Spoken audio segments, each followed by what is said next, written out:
नमस्कार। आज हम करेंगे बीए पार्ट सेकेंड ईयर के प्रश्न पत्र फर्स्ट। विश्व के प्रमुख संविधान में ब्रिटेन के संविधान में सम्राट और राजमुकुट संबंधी अध्ययन। इसके पूर्व वीडियो में हमने सम्राट और राजमुकुट में भेद, राजमुकुट या क्राउन का अर्थ संबंधी अध्ययन किया था। आज हम करेंगे राजमुकुट या क्राउन की शक्तियाँ। क्राउन की शक्तियाँ अत्यधिक व्यापक एवं विस्तृत है। मेरिट ने कहा है कि यदि साम्राज्य की शक्तियाँ कम हुई हैं तो क्राउन की शक्तियाँ बढ़ी हैं। लोक कल्याणकारी समाज सेवी राज्य की कल्पना के विकास के साथ उसकी शक्तियों के विस्तार का कोई अंत नहीं रहा है। क्राउन की मुख्य शक्तियाँ निम्नलिखित हैं। फर्स्ट है कार्यपालिका शक्ति। ब्रिटेन में सारी कार्यपालिका शक्ति क्राउन में निहित है। उसी के नाम पर सारे कार्यपालिका शक्ति का प्रयोग किया जाता है। जिस प्रकार अमेरिका में राष्ट्रपति शासन के प्रत्येक कार्य को कार्यान्वित करता है तथा उसका निरीक्षण एवं पर्यवेक्षण करता है, उसी प्रकार ब्रिटेन में क्राउन शासन की समस्त शक्तियों का संचालन करता है। वह सभी कानूनों को लागू करता है तथा उनकी पालना कराता है। वह देश की दैनिक प्रशासन के लिए आवश्यक कदम उठाता है। क्राउन के पास संरक्षण की व्यापक शक्तियां हैं। वह सैनिक, असैनिक पदों, चर्च के उच्च पदों तथा न्यायाधीशों की नियुक्ति करता है।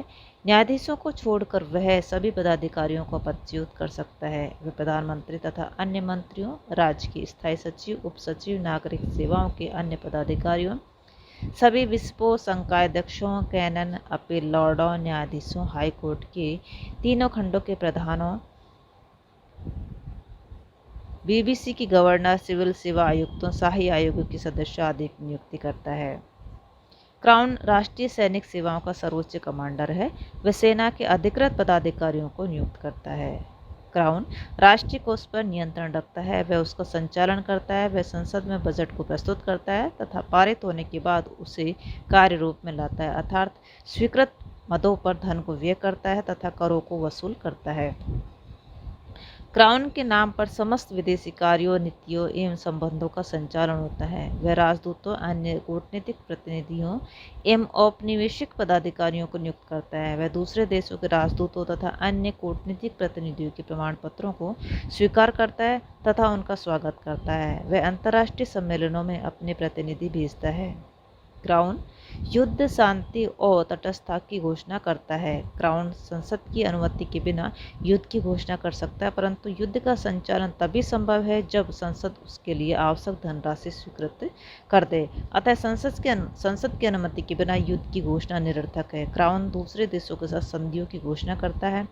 यद्यपि कुछ संधियों को वह संसद की स्वीकृति के बिना संसद की स्वीकृति के लिए सदन में प्रस्तुत करता है। क्राउन की राष्ट्रमंडलीय एवं औपचारिक शक्तियों में ह्रास हुआ है, फिर भी वह राष्ट्रमंडल का औपचारिक प्रधान है।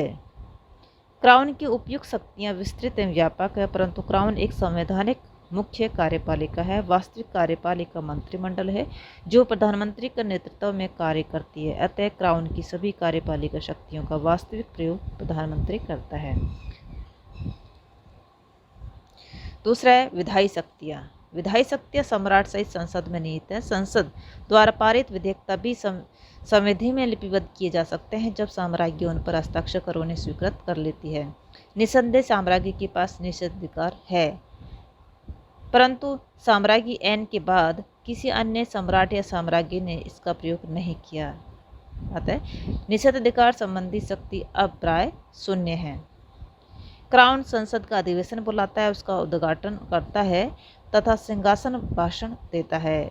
यह सिंहासन भाषण मंत्रिमंडल द्वारा तैयार किया जाता है। क्राउन संसद का विसर्जन करता है तथा उसका विघटन करता है। क्राउन सपरिषद आदेशों की घोषणा करता है। इससे प्रशासन की शक्तियों में अत्यधिक वृद्धि हुई है। क्राउन पियरों की रचना करता है। वह वंशानुगत एवं जीवन पर्यंत दोनों प्रकार के पियरों को नियुक्त करता है। क्राउन इस अधिकार का प्रयोग भी प्रधानमंत्री के परामर्श पर करता है। क्राउन का एक मुख्य कार्य सपरिषद आदेश निकालना है। इसका तात्पर्य यह है कि संसद विधेयकों की मोटी रूपरेखा मात्र निर्धारित करती है तथा इसकी विस्तृत रूपरेखा राजमुकुट अथवा क्राउन पर छोड़ देती है। क्राउन इस कार्य को मंत्रिमंडल द्वारा संपादित करता है। इसके बाद मंत्रिमंडल क्राउन के नाम से विभिन्न आदेश निकालता है जिन्हें सपरिषद आदेश कहा जाता है। तीसरी शक्ति है न्यायिक शक्तियाँ। क्राउन न्याय का स्रोत है। न्यायालय साम्राज्य के न्यायालय हैं। समस्त न्याय साम्राज्य के नाम पर होता है, परंतु आज ये केवल औपचारिक है। आज न्यायालय स्वतंत्र है। निसंदेह न्यायाधीशों की नियुक्ति क्राउन द्वारा होती है, परंतु क्राउन उन्हें पदच्युत नहीं कर सकता। नेक्स्ट है धार्मिक शक्तियाँ। क्राउन धर्म का रक्षक और इंग्लैंड के स्थापित चर्च का प्रधान है। नेक्स्ट है सम्मान की शक्तियाँ। ब्रिटिश सम्राट को सम्मान के स्रोत की भी संज्ञा दी जाती है।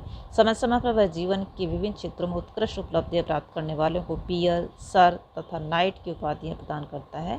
सम्राट प्रधानमंत्री की सलाह पर ही ऐसा करता है।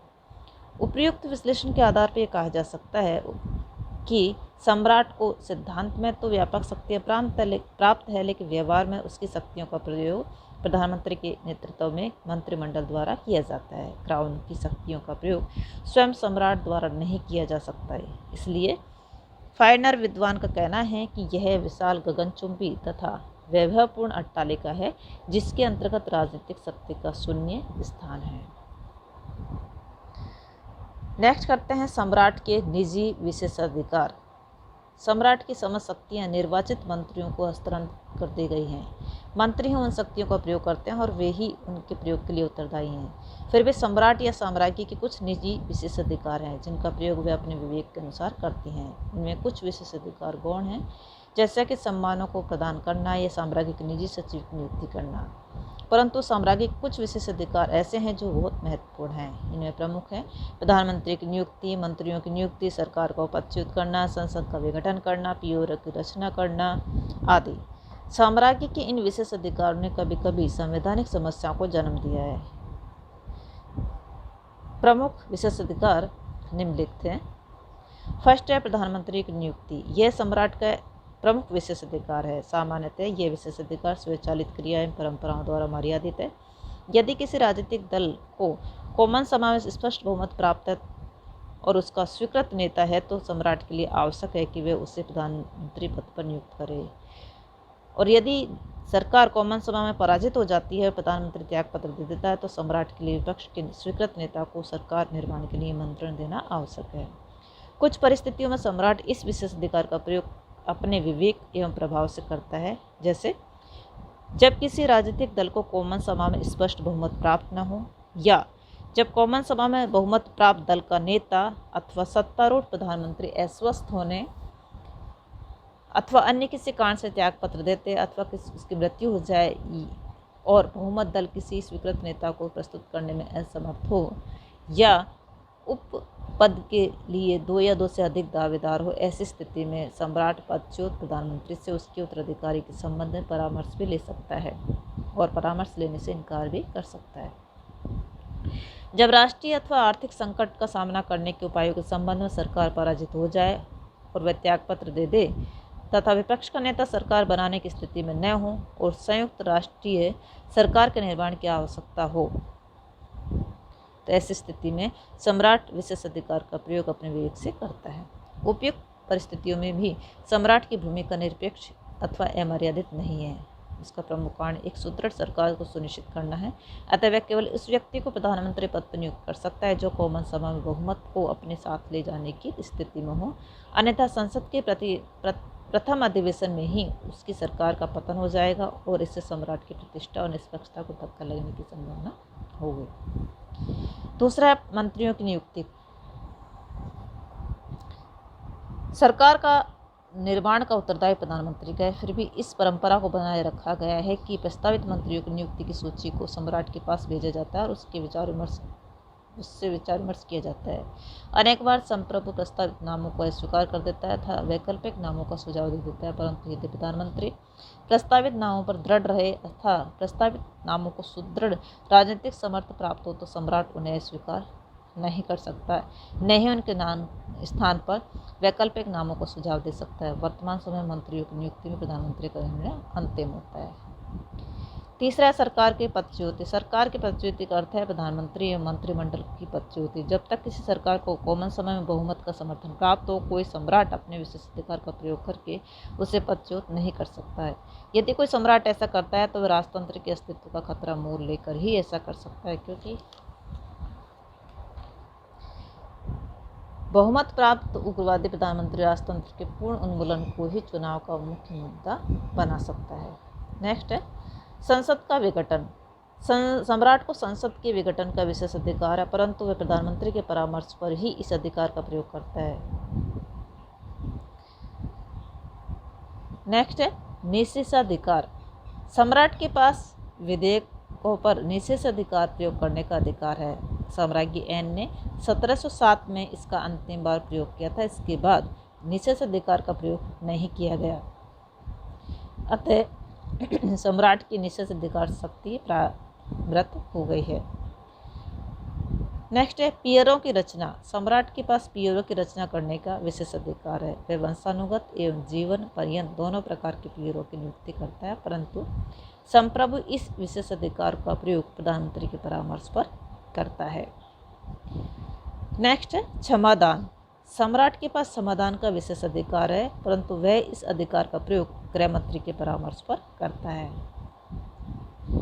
नेक्स्ट संरक्षण। सम्राट के पास संरक्षण की व्यापक शक्तियां। वह असैनिक तथा सैनिक पदों, चर्च के उच्च पदों और न्यायाधीशों की नियुक्ति करता है। न्यायाधीशों को छोड़कर वह सभी पदाधिकारियों को पदच्युत कर सकता है। सम्राट राष्ट्रीय सैनिक सेवाओं का सर्वोच्च कमांडर है। वह सेना के अधिकृत पदाधिकारियों को नियुक्त करता है। उसके नाम पर समस्त विदेशी कार्यों, नीतियों एवं संबंधों का संचालन करता है। सम्राट राजदूतों, अन्य कूटनीतिक प्रतिनिधियों, औपनिवेशिक पदाधिकारियों को नियुक्त करता है।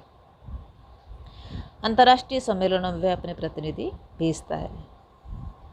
संरक्षण की व्यापक शक्तियों के बाद भी सम्राट एक संवैधानिक कार्यपालिका है। वास्तविक कार्यपालिका मंत्रिमंडल है जो प्रधानमंत्री के नेतृत्व में कार्य करती है, अतः सम्राट की इन शक्तियों का वास्तविक प्रयोग प्रधानमंत्री करता है। प्रधानमंत्री से यह अपेक्षा की जाती है कि नियुक्तियां करते समय वह सम्राट से विचार विमर्श कर ले, परंतु अंतिम निर्णय प्रधानमंत्री का होता है।